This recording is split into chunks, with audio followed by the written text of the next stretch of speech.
Hello friend, स्वागत है आपका अपने चैनल आज क्लास में। आज की इस वीडियो में भौतिकी यानी फिजिक्स के 30 ऐसे महत्वपूर्ण ऑब्जेक्टिव प्रश्न बताएंगे जो 2021 बोर्ड एग्जाम के लिए काफ़ी महत्वपूर्ण रहेगा। और ये 30 प्रश्न पूरे भौतिकी का निचोड़ है। अगर 2021 में कोई भी ऑब्जेक्टिव प्रश्न आएगा फिजिक्स से तो इसी वीडियो से आएगा, तो एक भी प्रश्न आपको स्किप नहीं करना है, शुरू से अंत तक देखना है। अगर अभी तक आपने चैनल को सब्सक्राइब नहीं किया है तो सब्सक्राइब कर लीजिए। साथ में जो एक बेल आइकन आएगा उसको ऑल पे दबाइएगा, ताकि जब भी हम कोई वीडियो अपलोड करें या लाइव क्लास ले तो उसको नोटिफिकेशन आपकी वीडियो तक जरूर पहुंचे। तो आइए शुरू करते हैं यहाँ पे पहले नंबर प्रश्न से। तो यहाँ पे देखिए पहला प्रश्न काफी ही महत्वपूर्ण है। यहाँ पे देखिए प्रकाश के अपवर्तन के कितने नियम हैं।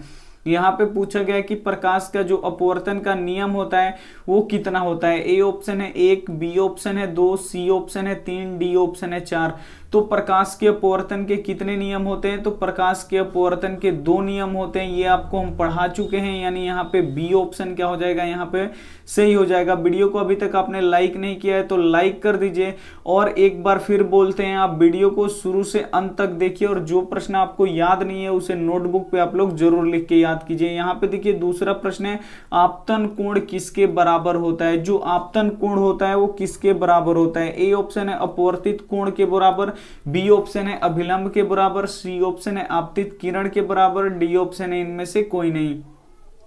तो जो आपतन कोण होता है पूछा गया वो कि किसके बराबर होता है। तो आपतन कोण यहाँ पे अपवर्तन कोण के बराबर होगा, यानी यहाँ पे ए ऑप्शन क्या हो जाएगा, यहाँ पे बिल्कुल यहाँ पे सही हो जाएगा। आइए देखते हैं अगला प्रश्न है। यहाँ पे अगला प्रश्न है, यहाँ पे देखिए 3 नंबर काफी महत्वपूर्ण है। मानव नेत्र में कौन सा लेंस होता है। जो मानव नेत्र होता है उसमें कौन सा लेंस होता है। ए ऑप्शन है उत्तल लेंस, बी ऑप्शन है अवतल लेंस, सी ऑप्शन है बेलनाकार लेंस, डी ऑप्शन है समतल लेंस।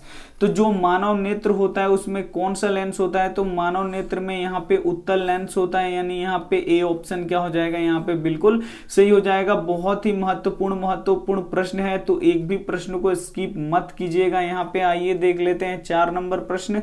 4 नंबर प्रश्न देखिए, यहाँ पे मानव नेत्र के किस भाग पर वस्तु का प्रतिबिंब बनता है। ये भी काफी महत्वपूर्ण प्रश्न है कि मानव नेत्र के किस भाग पर वस्तु का प्रतिबिंब बनता है। ए ऑप्शन है रेटिना, बी ऑप्शन है आइरिस, सी ऑप्शन है नेत्रगोलक, डी ऑप्शन है कार्निया। तो मानव नेत्र के किस भाग पे वस्तु का प्रतिबिंब बनता है। तो जो रेटिना होता है उस पे ही किसी भी वस्तु का प्रतिबिंब होता है, और रेटिना को दृष्टि पटल भी कहा जाता है, यानी यहाँ पे ए ऑप्शन क्या हो जाएगा, यहाँ पे सही हो जाएगा। काफी महत्वपूर्ण प्रश्न है। आइए देखते हैं 5 नंबर प्रश्न। 5 नंबर प्रश्न देखिए, जो लोहे तथा चुंबकीय पदार्थ को अपनी ओर आकर्षित करता है उसे क्या कहते हैं। ए ऑप्शन है चुंबक, बी ऑप्शन है अचुंबक, सी ऑप्शन है लोहा, डी ऑप्शन है सोना। तो यहाँ पे बोला गया है कि जो लोहे तथा चुंबकीय पदार्थ को अपनी ओर आकर्षित करता है उसे क्या कहते हैं। तो उसे क्या कहते हैं, हम लोग चुंबक कहते हैं, यानी यहाँ पे ए ऑप्शन क्या हो जाएगा, यहाँ पे बिल्कुल यहाँ पे सही हो जाएगा। और लास्ट में एक होमवर्क प्रश्न है, उसका जवाब आप कमेंट बॉक्स में जरूर दीजिएगा। अगर वीडियो को आपने लाइक नहीं किया है तो प्लीज वीडियो को लाइक भी करते चलिए। तो यहाँ पे देखिए 6 नंबर प्रश्न है, प्रकाश की चाल कितनी होती है। जो प्रकाश की चाल है वो कितनी होती है। ए ऑप्शन है 3 × 10⁷ kg पर सेकेंड, बी ऑप्शन है 3 × 10⁷ सेंटीमीटर पर सेकेंड, सी ऑप्शन है यहाँ पे 3 × 10⁸ मीटर पर सेकेंड, यहाँ पे डी ऑप्शन है 3 × 10⁸ सेंटीमीटर पर सेकेंड। तो यहाँ पे प्रकाश की चाल कितनी होती है। तो प्रकाश की चाल 3 × 10⁸ मीटर प्रति सेकेंड होता है, यानी यहाँ पे सी ऑप्शन क्या हो जाएगा, यहाँ पे बिल्कुल सही हो जाएगा। और एक ऐसे भी दे देता है कि 3 लाख किलोमीटर पर सेकेंड, तो वो भी सही हो जाएगा, यानी यहाँ पे सी ऑप्शन क्या हो जाएगा, यहाँ पे बिल्कुल यहाँ पे सही हो जाएगा। ये देखते हैं अगला प्रश्न है यहाँ पे 7 नंबर।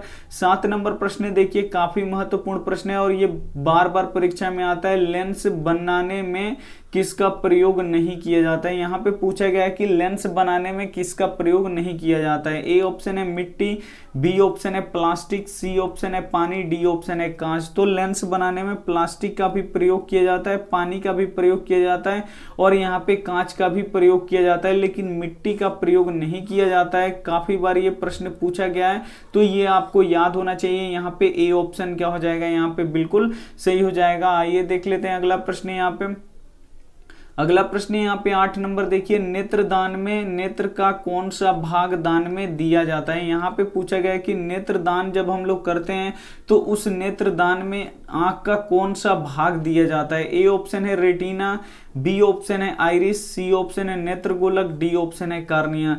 तो यहाँ पे देखिए नेत्रदान में हम नेत्र का कौन सा भाग दान करते हैं, तो जो कार्निया वाला भाग होता है वही हम लोग दान करते हैं, यानी यहाँ पे डी ऑप्शन क्या हो जाएगा, यहाँ पे बिल्कुल सही हो जाएगा। आइए देखते हैं अगला प्रश्न है यहाँ पे।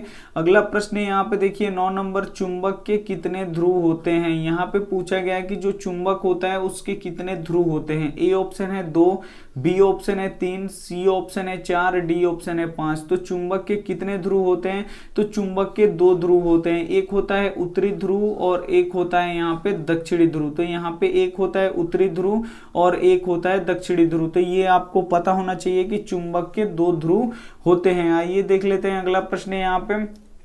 एक बार फिर से आपसे बोल रहे हैं कि काफी महत्वपूर्ण प्रश्न है, तो एक भी प्रश्न आप स्किप मत कीजिएगा और वीडियो को तो जरूर आप लोग लाइक कर दीजिए। यहाँ पे देखिए 10 नंबर प्रश्न है, प्रकाश की, यहाँ पे पूछा गया है कि प्रकाश किस प्रकार का तरंग है। जो प्रकाश है वो किस प्रकार का तरंग है। ए ऑप्शन है अनुप्रस्थ, बी ऑप्शन है अनुदैर्घ्य, सी ऑप्शन है यहाँ पे दोनों, डी ऑप्शन है इनमें से कोई नहीं। तो यहाँ पे पूछा गया है कि प्रकाश किस प्रकार का तरंग है, तो प्रकाश अनुप्रस्थ तरंग है, यानी यहाँ पे ए ऑप्शन क्या हो जाएगा, यहाँ पे बिल्कुल सही हो जाएगा। काफी महत्वपूर्ण प्रश्न है। यहाँ पे देख लीजिए 11 नंबर प्रश्न है। यहाँ पे देखिए स्पष्ट देखने की न्यूनतम दूरी कितनी होती है। जो स्पष्ट देखने की न्यूनतम दूरी होती है यहाँ पे पूछा गया है कि वो कितना होता है। ए ऑप्शन है 30 सेंटीमीटर, बी ऑप्शन है 25 सेंटीमीटर, सी ऑप्शन है 12 सेंटीमीटर, डी ऑप्शन है अनंत। तो स्पष्ट देखने की जो न्यूनतम दूरी होती है वो कितनी होती है, तो ये 25 सेंटीमीटर होती है, यानी यहाँ पे बी ऑप्शन क्या हो जाएगा, यहाँ पे बिल्कुल सही हो जाएगा। एक और प्रश्न आता है कि स्पष्ट देखने की अधिकतम दूरी कितनी होती है, तो स्पष्ट देखने की अधिकतम दूरी कितनी होती है, अनंत होती है। तो यहाँ पे पूछा गया है 11 नंबर प्रश्न में कि स्पष्ट देखने की न्यूनतम दूरी या अल्पतम दूरी, दोनों पूछ देता है। तो अगर न्यूनतम दूरी पूछेगा तो 25 सेंटीमीटर होगा, अगर अधिकतम दूरी पूछेगा तो अनंत होगा। आइए देखते हैं अगला प्रश्न है यहाँ पे। अगला प्रश्न है यहाँ पे देखिए 12 नंबर, यदि आपतन कोण 60 डिग्री हो तो परावर्तन कोण कितने का होगा। यहाँ पे पूछा गया है कि अगर आपतन कोण 60 डिग्री का है तो परावर्तन कोण कितना होगा। तो हमको पता है कि आपतन कोण जो होता है वो परावर्तन कोण के क्या होता है, एकदम बराबर होता है। अगर आपतन कोण 60 डिग्री है तो परावर्तन कोण भी कितना डिग्री होगा, 60 ही डिग्री होगा, क्योंकि आपतन कोण और परावर्तन कोण दोनों आपस में क्या होता है, बराबर होता है। तो यहाँ पे देखिए आपतन कोण 60 डिग्री दिया है तो परावर्तन कोण भी कितना होगा, 60 डिग्री होगा, यानी यहाँ पे ए ऑप्शन क्या हो जाएगा, यहाँ पे बिल्कुल यहाँ पे सही हो जाएगा। उम्मीद करते हैं प्रश्न सभी समझ में आ रहे होंगे। अगर आप शुरू से अंत तक देखेंगे तो यहीं पे ये सभी प्रश्न आपको याद हो जाएंगे। हाँ, ये देखते हैं अगला प्रश्न यहाँ पे 13 नंबर प्रश्न देखिए, काफी महत्वपूर्ण है। जब निकट की वस्तु स्पष्ट दिखाई न दे तो नेत्र में कौन सा दृष्टि दोष हुआ है। यहाँ पे पूछा गया है कि जब निकट की वस्तु स्पष्ट दिखाई न दे तो कौन सा दृष्टि दोष होता है। तो यहाँ पे देखिए थोड़ा सा उल्टा होता है ये, कि जब निकट की वस्तु स्पष्ट दिखाई नहीं देती है तब वो दूर दृष्टि दोष होता है, और जब दूर की वस्तु स्पष्ट दिखाई नहीं देती है तब निकट दृष्टि दोष होता है। थोड़ा सा ये उल्टा होता है, आप इसे थोड़ा सा याद रख लीजिएगा कि यहाँ पे बोला गया कि जब निकट की वस्तु स्पष्ट नहीं दिखाई देती है, तो जब निकट की वस्तु स्पष्ट नहीं दिखाई देगी तो इसको उल्टा कर दीजिए आप, यानी इसको क्या हुआ है, दूर दृष्टि दोष हुआ है, यानी यहाँ पे बी ऑप्शन क्या हो जाएगा, यहाँ पे बिल्कुल सही हो जाएगा। कोई भी समझेगा कि अगर निकट की वस्तु स्पष्ट नहीं दिखाई दे रही है तो यानी ये निकट दृष्टि दोष होगा, लेकिन ऐसे नहीं होता है, ये उल्टा होता है। निकट की वस्तु अगर स्पष्ट नहीं दिखाई दे रही है यानी उसको कौन सा दोष हुआ है, दूर दृष्टि दोष हुआ है, यानी यहाँ पे बी ऑप्शन क्या हो जाएगा, यहाँ पे बिल्कुल सही हो जाएगा। ये देख लेते हैं अगला प्रश्न है यहाँ पे। अगला प्रश्न है यहाँ पे देखिए 14 नंबर, इसमें से चुंबकीय पदार्थ कौन सा है। यहाँ पूछा गया है कि इसमें से चुंबकीय पदार्थ कौन सा है। ए ऑप्शन है कागज, बी ऑप्शन है प्लास्टिक, सी ऑप्शन है लोहा, डी ऑप्शन है पित्तल। इसमें से पूछा गया है कि कौन चुंबकीय पदार्थ है। तो सबसे पहले चुंबकीय पदार्थ समझ लीजिए कि चुंबकीय पदार्थ किसे कहते हैं, जो चुंबक की ओर आकर्षित होता है उसे चुंबकीय पदार्थ कहते हैं। तो यहाँ पे देखिए कागज ये चुंबक की ओर आकर्षित नहीं होता है तो ये नहीं होगा। प्लास्टिक भी चुंबक की तरफ आकर्षित नहीं होता है तो ये भी नहीं होगा। पीतल भी नहीं होता है चुंबक की ओर आकर्षित, तो ये भी नहीं होगा। लेकिन जो लोहा होता है वो चुंबक की ओर आकर्षित होता है, सटता है, यानी यहाँ पे सी ऑप्शन क्या हो जाएगा, यहाँ पे बिल्कुल यहाँ पे सही हो जाएगा। आइए देखते हैं अगला प्रश्न यहाँ पे 15 नंबर प्रश्न देखिए, वह यंत्र जिससे छोटी वस्तु को बड़ा करके देखा जाता है उसे क्या कहते हैं। यानी इसमें पूछा गया कि उस यंत्र को उस यंत्र का आपको नाम बताना है जिससे छोटी वस्तु को बड़ा करके देखा जाता है। ए ऑप्शन है दूरदर्शी, बी ऑप्शन है सूक्ष्मदर्शी, सी ऑप्शन है दोनों, डी ऑप्शन है इनमें से कोई नहीं। तो जिससे छोटी वस्तु को बड़ा करके देखा जाता है उसे हम लोग क्या बोलते हैं, सूक्ष्मदर्शी बोलते हैं। यानी यहाँ पे बी ऑप्शन क्या हो जाएगा, यहाँ पे बिल्कुल यहाँ पे सही हो जाएगा। अगर मेहनत आप लोगों को पसंद आ रहा है तो वीडियो को आप लोग जरूर लाइक कीजिएगा, अपने दोस्तों के पास इसे जरूर शेयर कीजिएगा। चैनल को अभी तक आपने सब्सक्राइब नहीं किया है तो प्लीज सब्सक्राइब कर लीजिएगा। यहाँ पे 16 नंबर प्रश्न देखिए, निकट दृष्टि दोष को दूर करने के लिए किस लेंस का उपयोग किया जाता है। काफी ही महत्वपूर्ण प्रश्न है कि अगर किसी व्यक्ति को निकट दृष्टि दोष हो गया होगा तो उसको दूर करने के लिए कौन सा लेंस लगाया जाएगा। ए ऑप्शन है उत्तल लेंस, बी ऑप्शन है अवतल लेंस, सी ऑप्शन है बेलनाकार लेंस, डी ऑप्शन है समतल लेंस। इसमें काफी बच्चे यहाँ पे कंफ्यूज हो जाते हैं कि निकट दृष्टि जब दोष किसी को हो जाता है तो उसमें कौन सा लेंस लगाया जाता है, तो अवतल लेंस लगाया जाता है। यानी यहाँ पे बी ऑप्शन क्या हो जाएगा, यहाँ पे बिल्कुल सही हो जाएगा। आइए देखते हैं अगला प्रश्न यहाँ पे। अगला प्रश्न यहाँ पे देखिए 17 नंबर काफी महत्वपूर्ण है, विद्युत धारा के चुंबकीय प्रभाव का खोज किसने किया था। जो विद्युत धारा का चुंबकीय प्रभाव है उसका खोज किसने किया था। ए ऑप्शन है न्यूटन, बी ऑप्शन है ओस्टर्ड, सी ऑप्शन है मैक्सवेल, डी ऑप्शन है ओम। तो यहाँ पे पूछा गया कि विद्युत धारा के चुंबकीय प्रभाव का खोज किसने किया था, तो ये ओस्टर्ड ने किया था। यानी यहाँ पे बी वाला ऑप्शन क्या हो जाएगा, यहाँ पे बिल्कुल सही हो जाएगा। आइए देख लेते हैं अगला प्रश्न यहाँ पे।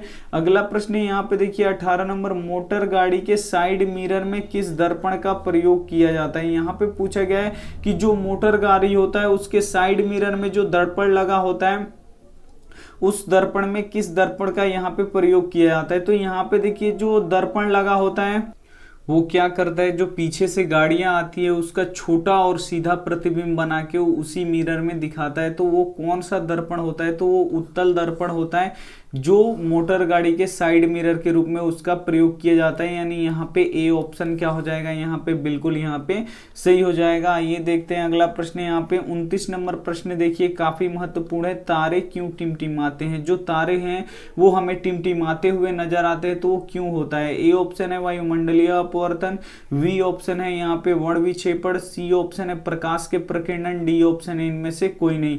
तो यहाँ पे पूछा गया है कि जो तारे हैं वो टिमटिमाते हुए क्यों नजर आते हैं, तो ये वायुमंडलीय अपवर्तन के कारण होता है। यानी यहाँ पे ए ऑप्शन क्या हो जाएगा, यहाँ पे बिल्कुल यहाँ पे सही हो जाएगा। ये देखते हैं अगला प्रश्न यहाँ पे। अगला प्रश्न यहाँ पे देखिए 20 नंबर, वैसा धारा जो एक ही दिशा में प्रवाहित होता है उसे क्या कहते हैं। ए ऑप्शन है दिष्ट धारा यानी डीसी करंट, बी ऑप्शन है प्रत्यावर्ती धारा यानी एसी करंट, सी ऑप्शन है दोनों, डी ऑप्शन है इनमें से कोई नहीं। तो यहाँ पे पूछा गया कि वैसा धारा जो एक ही दिशा में प्रवाहित होता है यानी उसका दिशा चेंज नहीं होता है उसे हम लोग क्या बोलते हैं। तो जो एक ही दिशा में प्रवाहित होता रहता है उसे हम लोग डीसी यानी दिष्ट धारा बोलते हैं। यानी यहाँ पे ए ऑप्शन क्या हो जाएगा, यहाँ पे बिल्कुल सही हो जाएगा। चैनल को सब्सक्राइब नहीं किए हैं तो सब्सक्राइब कर लीजिए, ऐसे एक बेल आइकन आएगा, सब्सक्राइब करने के बाद उसको ऑल पे दबाइएगा ताकि जब भी हम कोई वीडियो अपलोड करें तो सबसे पहले नोटिफिकेशन आप तक पहुंचे। तो आइए देखते हैं अगला प्रश्न यहाँ पे 21 नंबर प्रश्न यहाँ पे देखिए, काफी महत्वपूर्ण प्रश्न है और ये बार बार परीक्षा में पूछा जाता है। दाढ़ी बनाने में किस प्रकार के दर्पण का प्रयोग किया जाता है। ये सबको पता भी होगा कि दाढ़ी बनाने में किस प्रकार के दर्पण का प्रयोग किया जाता है। ए ऑप्शन है उत्तल दर्पण, बी ऑप्शन है अवतल दर्पण, सी ऑप्शन है समतल दर्पण, डी ऑप्शन है उभयोतल दर्पण। तो दाढ़ी बनाने में किस दर्पण का प्रयोग किया जाता है, तो यहाँ पे दाढ़ी बनाने में यहाँ पे अवतल दर्पण का प्रयोग किया जाता है। यानी यहाँ पे बी ऑप्शन क्या हो जाएगा, यहाँ पे बिल्कुल सही हो जाएगा। आइए देखते हैं अगला प्रश्न। अगला प्रश्न यहाँ पे देखिए 22 नंबर, जब नेत्र लेंस धुंधला या अपारदर्शी हो जाता है तो उसे कौन सा दोष कहते हैं। यहाँ पे पूछा गया है कि जब नेत्र लेंस धुंधला या अपारदर्शी हो जाता है तो उसे कौन सा दोष कहते हैं। ए ऑप्शन है दूरदृष्टि दोष, बी ऑप्शन है निकट दृष्टि दोष, सी ऑप्शन है जरा दृष्टि दोष, डी ऑप्शन है मोतियाबिंद। तो जब नेत्र लेंस धुंधला या अपारदर्शी हो जाता है तो उसे कौन सा दोष कहते हैं, तो उसे हम लोग मोतियाबिंद कहते हैं। यानी यहाँ पे जो डी ऑप्शन है वो क्या हो जाएगा, यहाँ पे बिल्कुल यहाँ पे सही हो जाएगा। ये देखते हैं अगला प्रश्न है यहाँ पे। अगला प्रश्न है यहाँ पे देखिए 23 नंबर, अति भारण के समय परिपथ में धारा का मान कितना हो जाता है। जब परिपथ में अति भारण की स्थिति उत्पन्न हो जाती है तो उस समय परिपथ में धारा का मान कितना होता है, ये पूछा गया है। ए ऑप्शन है 0, बी ऑप्शन है पहले जैसे समान रहता है, सी ऑप्शन है अत्यधिक बढ़ जाता है, डी ऑप्शन है इनमें से कोई नहीं। तो अति भारण के जब समय होता है आता है तो यहाँ पे परिपथ में जो विद्युत धारा का मान है वो अत्यधिक बढ़ जाता है।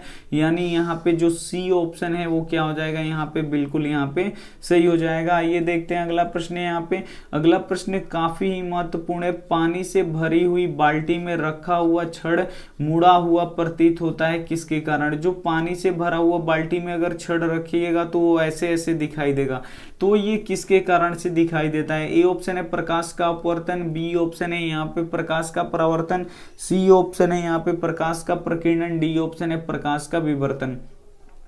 तो पानी से भरी हुई बाल्टी में रखा हुआ छड़ मुड़ा हुआ प्रतीत होता है, ये किसके कारण से होता है, तो प्रकाश के अपवर्तन के कारण होता है।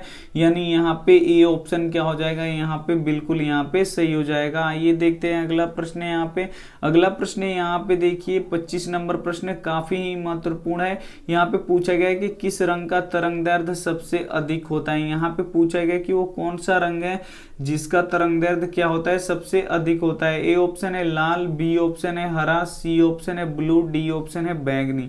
तो यहाँ पे पूछा गया है कि किस रंग का तरंगदैर्ध्य सबसे अधिक होता है। तो जो यहाँ पे देखिए जो लाल रंग होता है उसका तरंगदैर्ध्य सबसे अधिक होता है। और एक प्रश्न पूछता है कि किस रंग का तरंगदैर्ध्य सबसे कम होता है, तो जो बैंगनी होता है उसका तरंगदैर्ध्य सबसे कम होता है और लाल रंग का तरंगदैर्ध्य सबसे अधिक होता है। तो प्रश्न यहाँ पे पूछा गया कि किस रंग का तरंगदैर्ध्य सबसे अधिक होता है, तो लाल रंग का तरंगदैर्ध्य सबसे अधिक होता है। आइए देखते हैं अगला प्रश्न यहाँ पे। अगला प्रश्न यहाँ पे देखिए 26 नंबर, बिजली की घंटी किस सिद्धांत पे कार्य करता है। जो बिजली की घंटी है वो किस सिद्धांत पे कार्य करता है। ए ऑप्शन है उष्मीय प्रभाव पे, बी ऑप्शन है रासायनिक प्रभाव पे, सी ऑप्शन है चुंबकीय प्रभाव पे, डी ऑप्शन है न्यूटन के नियम पे। तो यहाँ पे पूछा गया कि जो बिजली की घंटी है वो किस सिद्धांत पे कार्य करता है। तो यहाँ पे देखिए जो बिजली की घंटी है वो चुंबकीय प्रभाव पे कार्य करता है। यानी यहाँ पे सी वाला ऑप्शन क्या हो जाएगा, यहाँ पे बिल्कुल सही हो जाएगा। ये देखते हैं अगला प्रश्न है यहाँ पे।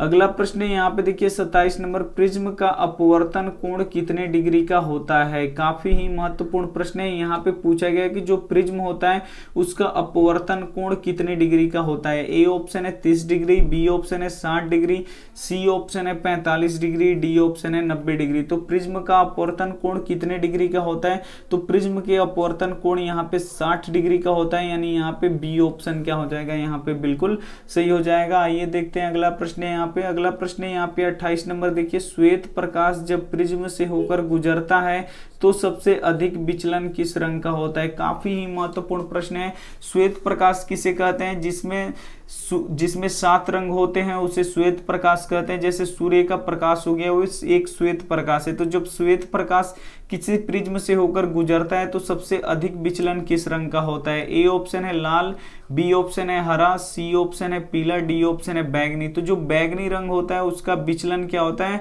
सबसे अधिक होता है। और सबसे अधिक क्यों होता है, क्योंकि इसका तरंगदैर्ध्य सबसे कम होता है। यानी यहाँ पे डी ऑप्शन क्या हो जाएगा, सही हो जाएगा। और एक ऐसे भी प्रश्न आता है कि जब प्रिज्म श्वेत प्रकाश किसी प्रिज्म से होकर गुजरता है तो किस रंग का विचलन कम होता है, तो कम किस रंग का विचलन होता है, यहाँ पे लाल रंग का सबसे विचलन क्या होता है, कम होता है। क्यों कम होता है, क्योंकि इसका जो तरंगदैर्ध्य होता है वो क्या होता है, अधिक होता है। आइए देखते हैं अगला प्रश्न है यहाँ पे। अगला प्रश्न है यहाँ पे 29 नंबर देखिए, काफी महत्वपूर्ण है। डायनेमो से कैसी धारा प्राप्त होती है। जो डायनेमो है उससे कैसी धारा प्राप्त होती है, ये पूछा गया है। ए ऑप्शन है प्रत्यावर्ती धारा, बी ऑप्शन है दिष्ट धारा, सी ऑप्शन है दोनों, डी ऑप्शन है इनमें से कोई नहीं। तो यहाँ पे पूछा गया है कि जो डायनेमो है उससे कैसी धारा प्राप्त होती है, तो डायनेमो से हमेशा दिष्ट धारा को हम लोग डीसी करंट भी बोलते हैं।